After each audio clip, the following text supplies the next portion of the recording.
So this is the palette that I currently use.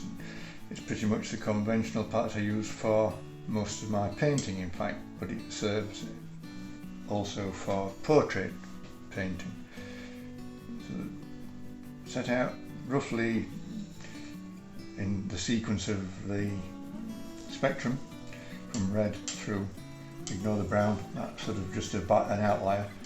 So permanent alizarin, a cool blue, purple, red, cadmium red, red with a large component of orange in it, yellow ochre, cadmium yellow, cerulean blue, ultramarine blue, burnt sienna, and a dollop of titanium white.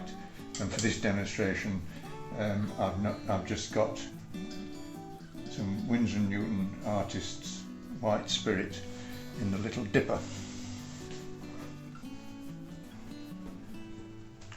So the basic mix that I use comprises of titanium white,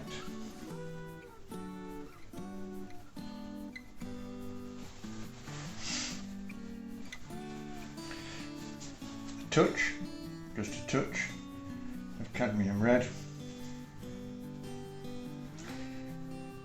touch of yellow ochre, and a very small touch of cerulean blue, and they, when mixed up, will give me a base mix of a flesh tone. You can't exactly get to this at a first stab, but that is a reasonable starting point, and it can be made lighter by pulling in some extra titanium white. For cooler or pinker shades, then it just needs a wee tab of permanent alizarin in. You can see how strong the permanent alizarin is as a pigment, to the extent that even that small dab on this bit of palette is overwhelming the colour. So it would need some more of the other components in to balance it.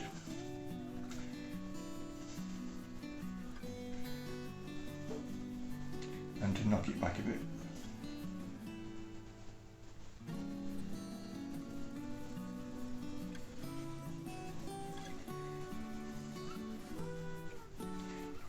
Not too much.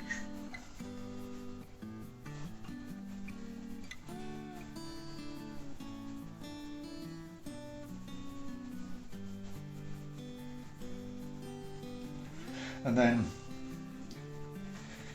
for the darks, once you've got the base mixed there,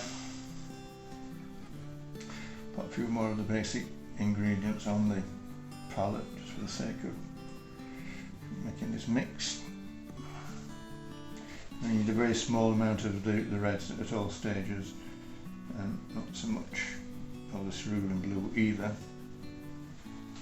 So that's starts off again with gets back to the basic mix. In the middle there, it needs to be a bit pinker.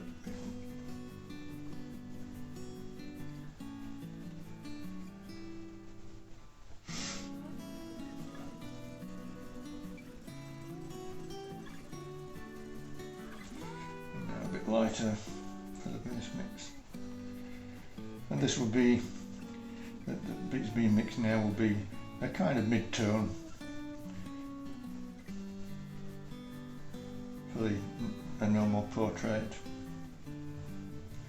But now if you want to start working on darks, then one way to pull in one dark will be to use a bit of ultramarine blue and a tab of permanent alizarin, which starts to nudge it towards a mauve purple colour, and that in itself with some titanium white, it would be quite a reasonable starting point. That's a bit too much titanium white.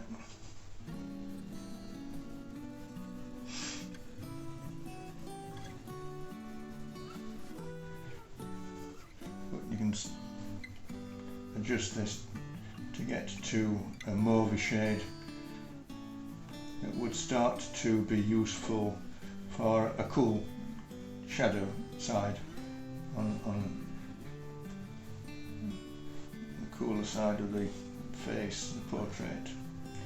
That mauvey grey. A bit more blue. Nudge it a bit further, make it a bit colder. And by bringing in some burnt sienna and some ultramarine blue, you can now start to get to some darks, or the darker shades. And it's the dark shades that I would normally start painting for a portrait. That's looking quite cool. Not too bad, it sort of depends on the actual circumstance of the portrait and the light that the sitter's sitting in. But you can move this around, make it a bit darker and a bit warmer just by modifying the amount of burnt sienna and or ultramarine blue.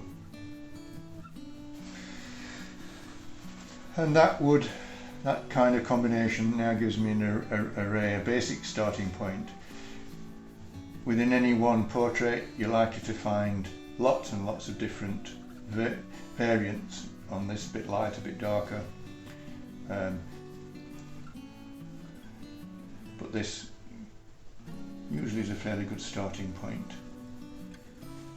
for mixers for portraits in oils.